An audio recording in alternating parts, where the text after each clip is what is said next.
Welcome to Your Thoughts, Your Reality with Michael Cole, the podcast that shines a compassionate light on the journey of veterans battling through life's challenges.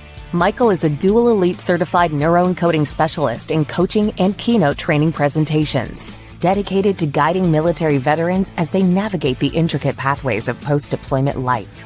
Join him as we delve into the profound realm of neuroencoding science, empowering these brave individuals to conquer universal battles, procrastination, self-doubt, fear, and more. Together, let's uncover the strength within you to re-engage with families and society, forging a new path forward.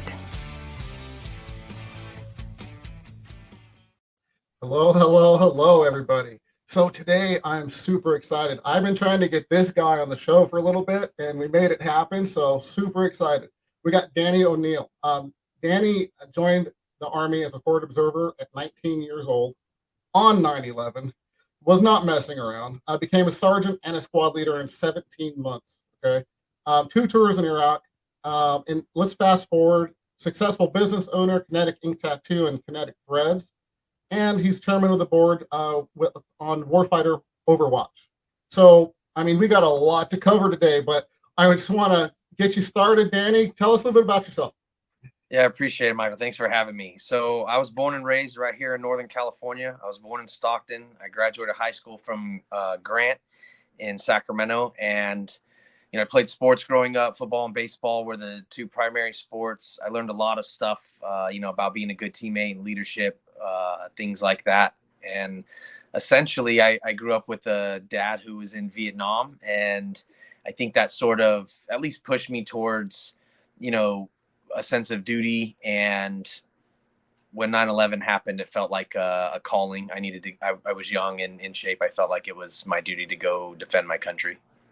Amen, man. Thank you. Truly, I don't say that lightly. Thank you. And, I hope my family and everybody else is worth it, buddy. Truly. So thank you for what you do. Thank you. So, again, a lot to go through. So real quick, before we really get started, I just want to remind everybody, up in the top right-hand corner, there's a blue QR code, and that takes you to empowerperformancestrategies.com. And there's all kinds of resources for veterans. There's some ebooks that I've written. There's all kinds of good stuff there. So please check it out. And stay till the end of the show, because Danny's going to give us 3 amazing tips to get veterans and their families further faster. So with that said, if you're good, Danny, let's roll. You good? Let's do it. Awesome. So, Danny, you tell us a little about your journey from joining the Army in 9/11 to becoming the owner of Kinetic Ink Tattoo and Kinetic Threads, for that matter. Well, we definitely don't have enough time for that whole journey, but I will say that there was a lot of trials and tribulations, a lot of pitfalls, things that I didn't think were going to be an issue. If you would have told me I was going to have some mental health problems, I would have laughed in your face. I didn't think that those would be the kind of problems that I would face, and I was wrong. I did a couple trips to Iraq and I lost my friends, right? The decision to join on 9/11 cost me my friends. I wear dog tags with their names every single day of my life. The 9 guys that died on my second trip are with me every day, the moment I get out of bed. I know that I have to honor them. And so the best way I could do that was to live a life worthy of their sacrifice and, make sure that people know freedom isn't free. And I'm lucky to be here. So I try to lead each day with gratitude. And that has kind of led me to really betting on myself, to saying, you can do these things that are hard because you've done hard things before. And I've survived 100% of my bad days. And I expect that to continue. Yeah, that's, I literally got chills when you were telling the story. When you pulled out the dog tags, I remember you showing them to me before when we were talking, and literally got chills, man. That's a fantastic, I don't want to say story, but fantastic reason. Let's go with that, because it's the ultimate, man. So thank you, and thank your friends as well. So, that literally still have chills. Thank you, man. This is a great man right here. I'm just telling everybody right now. Your experience in Iraq, especially during your second tour in Sadr City, is incredibly intense. I know we've talked about it. How did those experiences shape your mission, especially with Warfighter Overwatch? I really want to hear this. So when we deployed on that deployment, we left December. Sorry. Hey, this is live. There's no editing here, everybody. Oh, good. Sorry about that, Danny. Please. No worries. When we deployed that year. It was December of 2005, and we got to our fob. Those of us who came up, a few guys were there a day or two earlier, but we got there essentially Christmas Eve of 2005. And on Christmas morning, the enemy drove a vehicle-borne improvised explosive device, essentially a car bomb. A VBID is what we call it. And they drove it into the front gate and killed two guys who were getting ready to go home. So that was our introduction to the deployment. And the day that we left, we'd lost 7 guys that year. And on the day we were leaving, November 26th, to get ready to go back home, I think it was like 2 days or something, a few days after Thanksgiving, to start our journey back to the States, we had 2 guys get killed. And so instead of their family getting home their hero after a year in hell, they got a knock at the door saying, "I'm sorry for your loss." And every day for them has been Memorial Day. So with that in mind, we lost 9 guys. I've had 15 suicides from that unit since I've returned home, and I was almost one of them. So Warfighter Overwatch really started after essentially one of my buddies. We call him Smitty, Adam Smith. He's from Ohio, and I talked to him one day, and 2 days later he hung himself, and I didn't really know where to put that. Right. So, I trained my guys to go to war and to be successful in austere environments, but I couldn't teach them how to survive post combat, and they didn't teach me how to help them with that. So this was our way of trying to figure it out as we go. But instead of, we could do nothing or we could do something, just like on 9/11. And I decided to be, a man of action. So we put together Warfighter Overwatch, my wife, Fawn, and I, and it has been an absolute pleasure, honor. I mean, obviously it's hard, but it is so fulfilling to help people who are in crisis and feel like there's no hope. I like to think of us as hope dealers. Absolutely. Absolutely. And, with that said, 2 things that I'd like to add is how much harder would it be if you weren't doing anything, right? So I'm going to put a challenge out here to literally everybody, call a vet, see if they're okay, call their family member, check in, just do something, because it feels good to be there and be of service with somebody else, which is why these brave men and women have done what they've done to protect us in the first place, is to be of service. So I just wanted to put that out there. Danny, as well, we talked about this a little bit off camera here, but anything I can do, you want me to meet with some guys, go on, and we're going to get into some of the cool things you do, which I'm excited to talk about. But if you want me to go and give some neuroencoding tips and some little things that can really change a mindset, I'm there for you anytime. All right, anytime. Yeah, absolutely, man. So, losing, you brought it up, losing, 15 members of your unit to suicide. It's, devastating statistics. And it's not just in your group, right? It's the story, right? That why I'm doing what I'm doing, why you're doing what you're doing. Yep. There needs to be more out there. The VA does what they can do, and we won't get into that, but there's so much there's so much more that I'm seeing coming out, and I'm part of a group that's putting together an event right now as well. And I know you have your gala, and I can't wait to talk about that. But it's just, we need more people out there on the ground doing the work and helping. So how did this affect your approach to mental health and your work with veterans, losing those 15 of your friends, if you will? So I think the biggest impact that it had was I had my own mental health struggles. And so when I faced that reality and addressed my problems, I found strength. When I was terrified that if I asked people for help, that they were going to judge me for what I participated in, that there was going to be the stigma attached to the mental health stuff, that it was a weakness, right? And I participated in that same toxic mentality, and I would have called my guys, bad names and told them things if they wanted to go get help. I wouldn't have been very helpful in the beginning. And I know that that's starting to change, and I want to continue to push it into a much more effective and proactive approach. So specifically, the fact that I had my own issues and suicide attempt, I could relate to other people. It wasn't just me.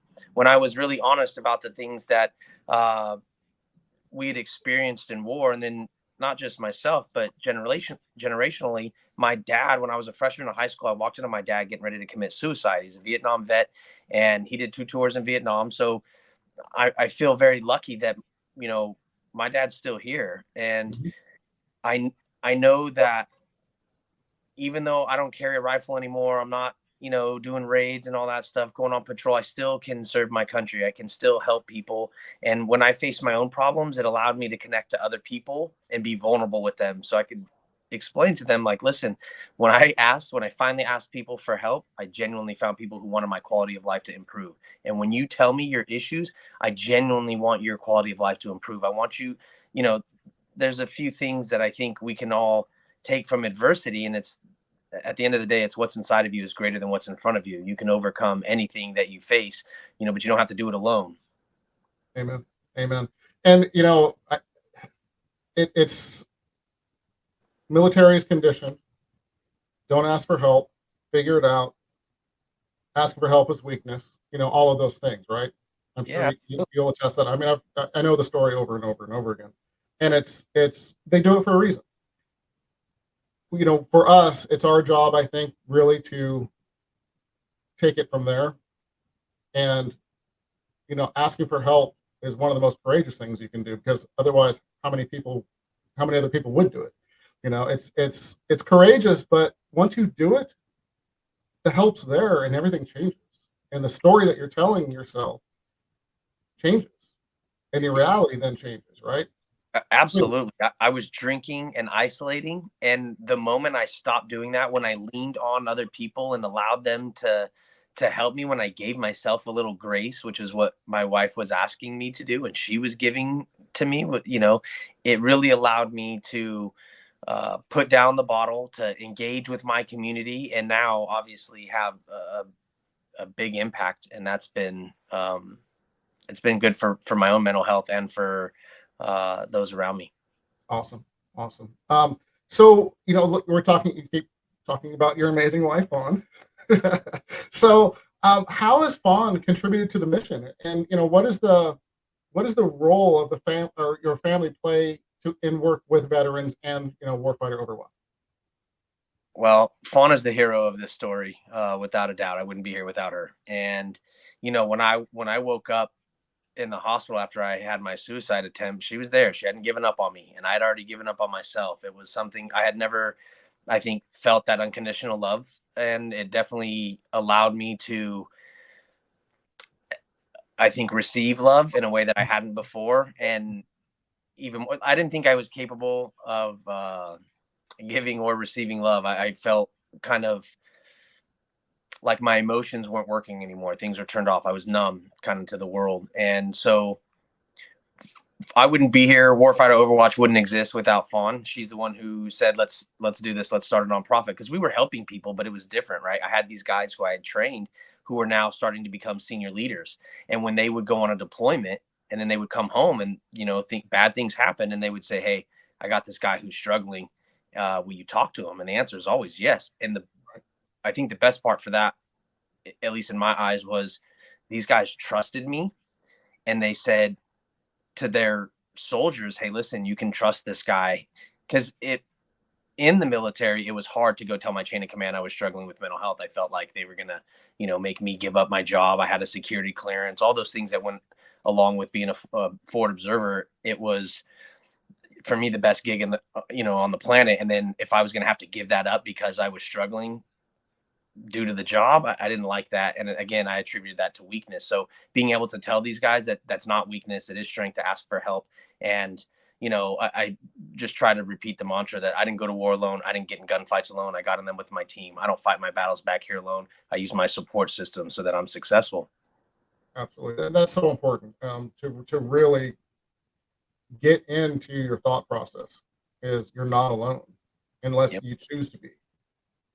Right. It's a choice. And we're social people, so we need that support system. And that's really the reason that I have successful businesses. And my family's role in all this was supporting me while doing this. And for me as a dad, it's to teach my kids, hey, listen, dad has problems, right? But guess what? Dad has to do something about those problems. I can't just ignore them.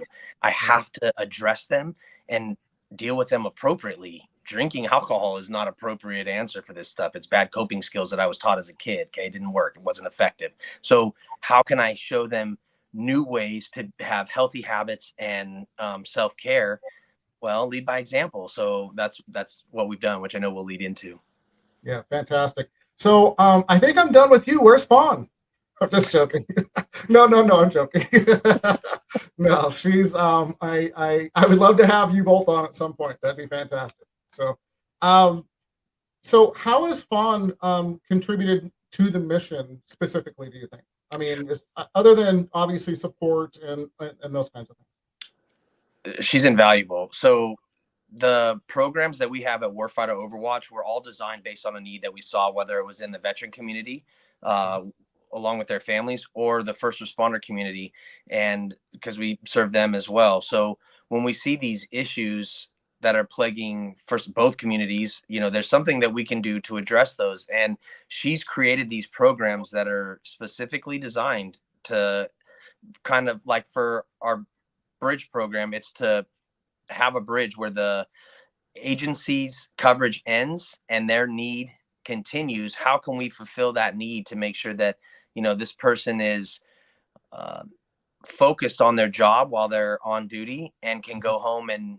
focus on their stuff there, versus taking things back and forth from home to work and from work to home, because it can be chaotic trying to worry about one thing while you're doing another. And Fawn has made sure that these programs are designed specifically to address those issues. They're phenomenal, because like some of the things we discovered was that year over year we had what we call dysfunctional, or excuse me, what did she call it? It's essentially disrupted harmony in the home. There were issues during COVID. It started mostly during COVID, and then it continued, right? So there was more irritability at home. There were more things going on, and there was less effective communication, and it led to like fights or things like that, right? So if we could do a couple things: one, help the spouses understand what the service member is going through and what their day looks like, and two, find ways to help them communicate better. And some of that was team building, some of that's educational days, and so we do those type of events as well, and Fawn puts all those on, and they're amazing. Fantastic. And honestly, some of the main things that I deal with the transition is communication, right? You have to have open communication both ways, because we both understand kind of what you're going through and have each other's back. It changes the game, because when you come back from deployment or reserves or any aspect of that, you and your family have changed. No one comes back the same. Right. Whether you are in the heat of it or you are, just doing. Go ahead, man. You're dying. Go ahead. No. Well, it just reminded me. I remember telling Fawn, like, she was like, "Why? If we have a disagreement, why do you think?" Especially in the beginning, before I'd had much therapy or worked on, some of my issues, she didn't understand why I was being aggressive or trying to dominate the argument. And I said, "Listen, I don't fight to compromise. I fight to win." And that like completely shocked her, right? And she says, "Listen, my intent is not to fight with you. I'm on your team." And I was like, "Wait, what? No, you weren't on my team a minute ago. I thought we were having a fight."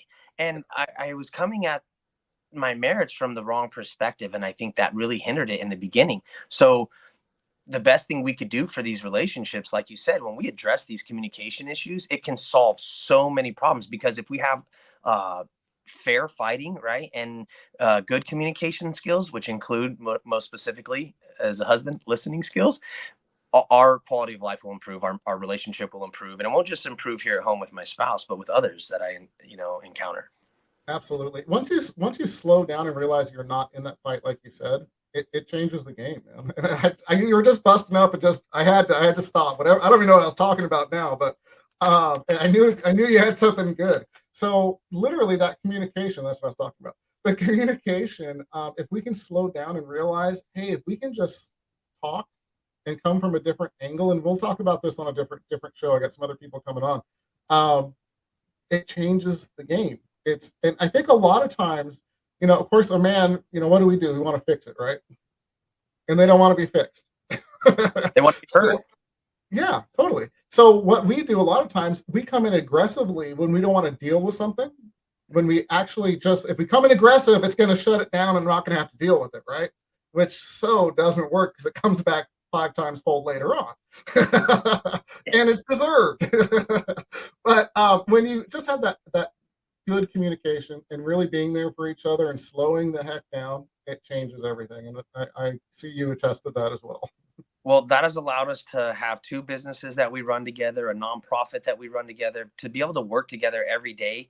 I know that would probably drive some spouses crazy, but to be honest, I feel lucky. I feel very blessed that not only do Fawn and I get along so well, but that we complement each other very well on the business aspect as well, business side. Yeah, and my wife and I do the same thing.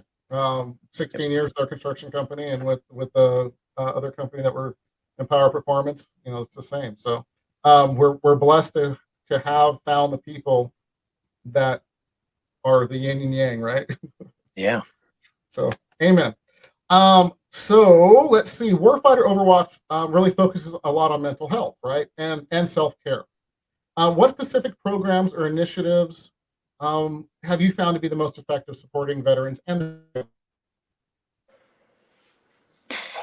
all right, so it's going to be easy.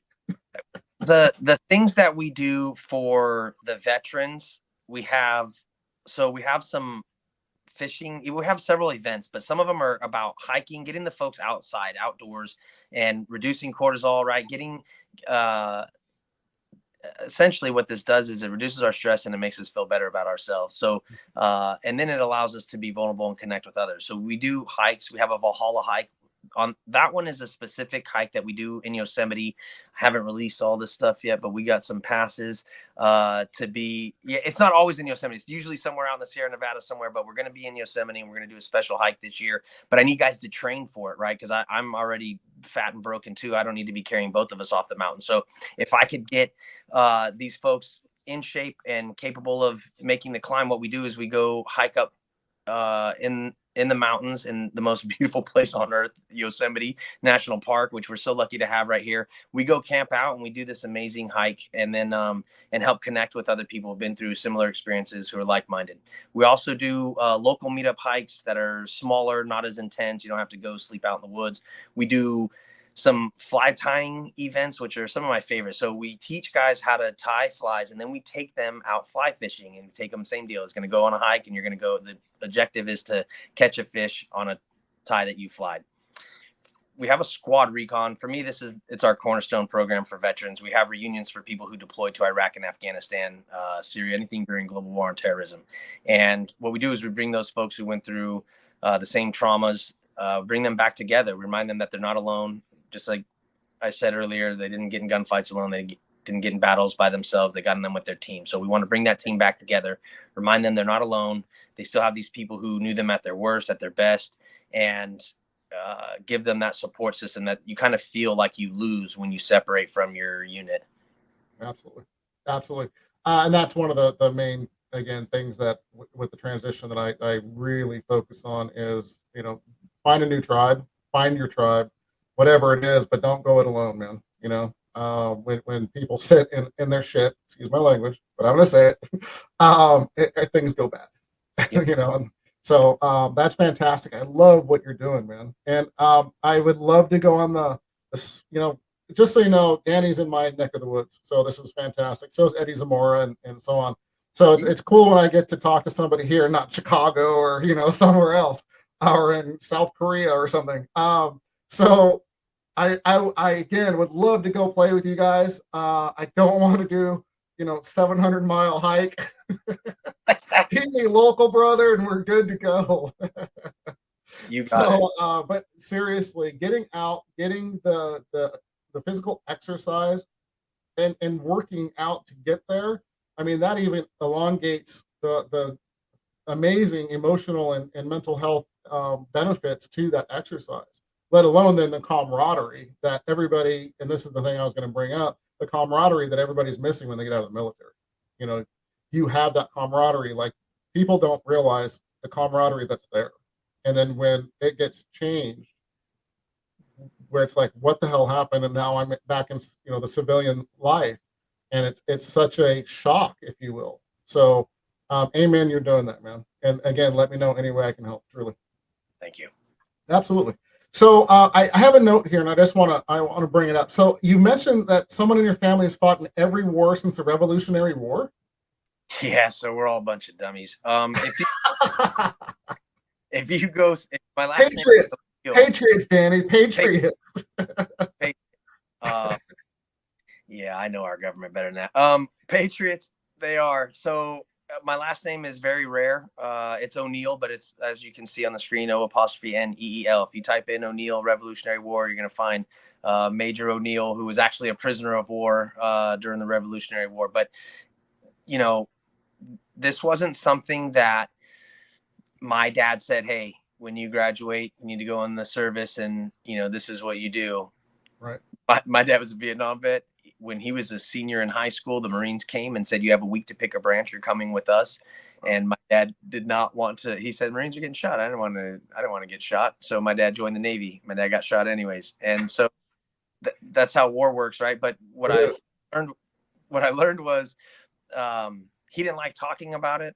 Well, my grandfather, and this part is tragic. It has helped shape what we do. But, my dad was going to commit suicide. We stopped him. His dad, my grandfather, was in World War II, and he did commit suicide when my dad got sent to Vietnam. And so, that generational trauma that's been passed down, they didn't talk about it. They drank to excess so that they could avoid it.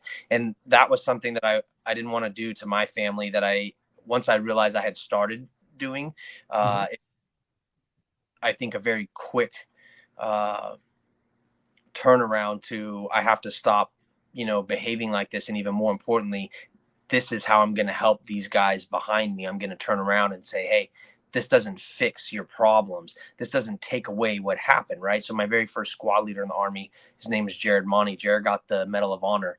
And there's a song called I Drive Your Truck by Lee Bryce. And it's about how Jared's Paul dealt with his death. And I've ridden in that truck. He's from Raynham, Massachusetts. I went back there. And what I learned was that, these guys are all drinking. So are their family members. It's hard to deal with that tragic loss. Right. And so if I could do something that will help them stop poisoning themselves and start tapping into that warrior spirit, then not only do I need to explain why it's beneficial to them, I need to lead by example and show them. Yeah, absolutely. Great story, man. Thank you. Oh, in fact, great song too, apparently. Yeah. So I'm just hopped up. So man, that's a great story. Thank you for sharing. So I'm done with questions. I'm going. We're going. So with Warfighter Overwatch specifically, how are you? I know you have a big gala once a year. I really want to get people familiar with that, if that's okay. So I know you guys are doing all these amazing things for veterans here locally and so on, but you also have a big gala. So talk about that a little bit, and then how can people help Warfighter Overwatch just reach more veterans and just get more involved with them and their families? All right. So they can get involved by going to warfighteroverwatch.org. They can sign up for the newsletters to find out when events are coming. Follow us on social media, Instagram, Facebook, that sort of thing. And sign up to volunteer. Come meet these people who are local heroes who, their kids go to school with your kids. And we don't really understand everything that they endure, even in a 12-hour shift, right? So I'll give you a quick example, and it's why our gala is, for me, the most special night of the year. So it's always on Patriots weekend, because I signed up for the Army on 9/11. We do it around that weekend. So I think it was 2 years ago now, what we did was we showed a video from a CHP officer out in Amador County, and Calaveras County. And what had happened was there was a head-on collision on this road, and it's kind of a rural area, even though they're close to town, if you will. And so my father-in-law, just so happened, this is one of the reasons we were able to get this footage, was my father-in-law was involved. He's a battalion fire chief out in San Andreas, and the collision happened a little over a mile from his house. And so he was listening to the radio, because that's what these guys do, they ear hustle. And so he hears that call come over and says there's a head-on collision. He goes down there. One of the drivers was dead on arrival when he got there. His vehicle was completely engulfed in flames. The other driver was impinged. His dash and steering wheel had been pushed onto his legs, and he couldn't get out. His seatbelt was stuck, and the engine compartment was on fire, not the cab of his truck, but the engine compartment was on fire, and it was getting hot inside of that cab, and he couldn't get out. So my father-in-law shows up, and then he's trying to get him out. Then a CHP officer shows up. From that moment, we get audio and visual recording. They're trying to find a knife to cut the seatbelt. At one point, the CHP officer gets out of his vehicle and starts patting his head because his hair is now smoldering. Now, he is not in direct flames, but it is that hot, his hair is starting to singe. When he gets out of the vehicle, he's asking some bystanders if he could get a knife to cut the seatbelt. My father-in-law found his knife in his cargo pocket, cuts the seatbelt, runs around the truck, and drags the guy out. I think it's 3.5 seconds, but it's less than 5, and it's on our social media. I think you can go watch the video. They pull the guy out. That guy's alive today because of their actions. But what I want and there was a, collective 400 people gasp in the room when they watched this, because what happened was 3.5 seconds after they pulled him out was the fuel line burned through, and the entire cab was engulfed. They would not have been able to save him. 3.5 seconds. So what we call it our Hottie Award. It's the Hero of the Year. So we gave the CHP officer and my father-in-law this Hottie Award. And what we explained to the audience was, as a society, we are completely okay with my father-in-law and this officer going home and dealing with that. This guy's dead. This guy may or may not, be okay when he's done. He's going to ICU. We're going to see. And figure it out. By the way, show back up tomorrow with a clean uniform, a great attitude, and you better bring the best quality of service when you show up to my house, because that's what we expect. But we don't check on him or ask him how he's dealing with that, let alone over a 25, 30-year career. And it's a grind when these people go through potentially 600 traumatic experiences and the average person goes through 3. That's not really fair. So how do we number one, support them, make them feel seen and heard? And they don't want to talk about it. He doesn't want to be called a hero, and he doesn't want an award. But I explained to him that it's not about him in this moment. He's going to have to be selfless again. And this is for our community to support him and show him that we appreciate the service that he provides for us, because you don't call the plumber when your house is on fire. You call the fire department, call 911, and that's who shows up. So let's make sure we're doing a better job of supporting these folks. Amen. Amen. And, I was just listening to Travis House, fantastic guy. And he was just talking the same thing. You know what? There's no decompression. Right. It doesn't stop for the first responders. A lot of military veterans go into first responding, police, fire, etc. And when you leave the military, at least there's a decompression. There's time to deal with things if you, again, choose to. But these first responders, man, there's no decompression. So when our 2 guys got killed the day we were leaving Iraq, I had roughly a week and some change before I showed back up in the States, right? Yeah. And had to face anyone who was going to ask me questions about what my year had been like. These guys get the time to compartmentalize that, then go home and be an engaged spouse, an engaged parent, a coach. To people you don't know anymore. It can be the most overwhelming, difficult thing we have. Right. So a firefighter goes to a call where a 3-year-old drowns in a pool, and the spouse doesn't understand why he doesn't want to have a pool party for the kid this weekend. Those are some of the reasons why. So if we can be more empathetic, if we can do our part in understanding what they go through, we can help mitigate the damage that the trauma has, and we can make these people comfortable with seeking help. And even more so, until then, we'll pay for them to go to therapy. In 2022, we were nonprofit of the year. We're going to keep doing this work, and I'll be glad when I can close my doors and don't have to do it, because we're taking care of the people we send to war and the people who serve our community. I'll be glad when I don't have to do this, but until then, I'm working. Amen, man. I'll be right there, man. You let me know again anytime you need me. And thank you for being vulnerable and talking about these things, because I know they're not easy. I don't care how long it's been, So thank you. And thank you for literally just spending the time, man. Our most important resource, our most valuable resource as humans, because we don't get it back. I appreciate you spending the time to just come out here and talk and get it out there and understand the vulnerability is not a weakness. It's a strength. Because look at this man right here. That's a strong ass man. Just saying. Absolutely, man. Hey, so we are way over time. Amen. That's okay.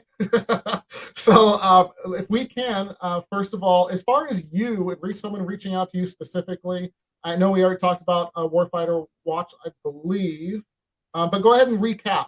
How do people reach you? How do people reach your organization? So they can go onto our social media and message us on there on Facebook or Instagram. It's literally my wife and I answering the messages that come on through there. Danny at warfighteroverwatch.org. You can go to our website, warfighteroverwatch.org or .com. I want to make sure people don't get lost. We got them both. And I mean, literally, I'm super easy to find, even on my own social media. But our website has contact information on there as well. I'm on social media. You can literally direct message me. I'll give you my phone number. If people are in crisis, we're here to help them. My wife spent 6 hours yesterday trying to help a guy who, he's in crisis, but he'll lie and be in denial. And then, you're worried he's going to do something he can't take back. Right. So we're trying to stop that stuff. And yeah, I'm easy to find. Amen.